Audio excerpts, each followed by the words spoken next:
ሰላም የእግዚአብሔር ቤተሰቦች ባለፈው ክፍል 24ን አይተናል። ዛሬ ደግሞ አያችሁ ክፍል 25ን እናያለን ማለት ነው።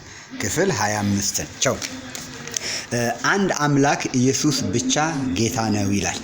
አንድ አምላክ ኢየሱስ ብቻ ምን ጌታ ነው። ኢሳይያስ 44 ቁጥር 24 ከማህፀን እየሰራህ የሚቤዥ እግዚአብሔር እንዲህ ይላል፣ ሁሉን የፈጠሩ ሰማያትን ለብቻዬ የዘረጋው ምድርንም ያጸናው እግዚአብሔር እኔ ነኝ። ከእኔ ጋር ማን ነበር ይላል፣ ማንም አልነበረም። የሐሰተኞችን ምልክት ከንቱ አደርጋለሁ፣ ሟርተኞችንም አሳብዳለሁ፣ ጥበበኞችንም ወደ ኋላ እመልሳለሁ፣ ዕውቀታቸውንም ስንፍና አደርጋለሁ ይላል። ስለዚህ ከእግዚአብሔር ጋር ማንም እንደሌለ መጽሐፍ ቅዱስ እየተናገረ ነው። እግዚአብሔር ሰማይና ምድርን የፈጠረ እግዚአብሔር ነው። ብቻዬን ነኝ አለ። ከእኔ ጋር ማንም አልነበረም። ከእኔ ጋር አለ፣ ከአንተ ጋር ሌላ አብሮ የፈጠረ አለ የሚል ካለ አለ ዕውቀቱን ስንፍና አደርጋለሁ።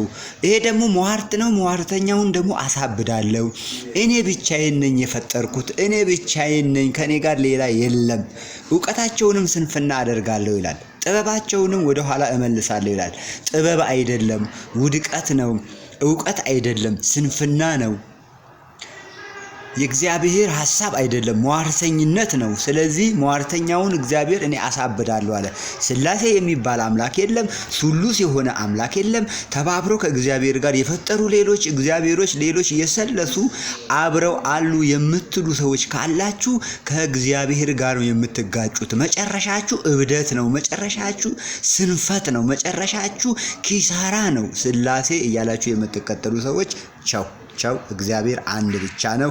እግዚአብሔር ብቻውን ነው ሰማይን የፈጠረው፣ እርሱም ኢየሱስ ክርስቶስ ነው። ዮሐንስ 1:14 ተመልከቱ።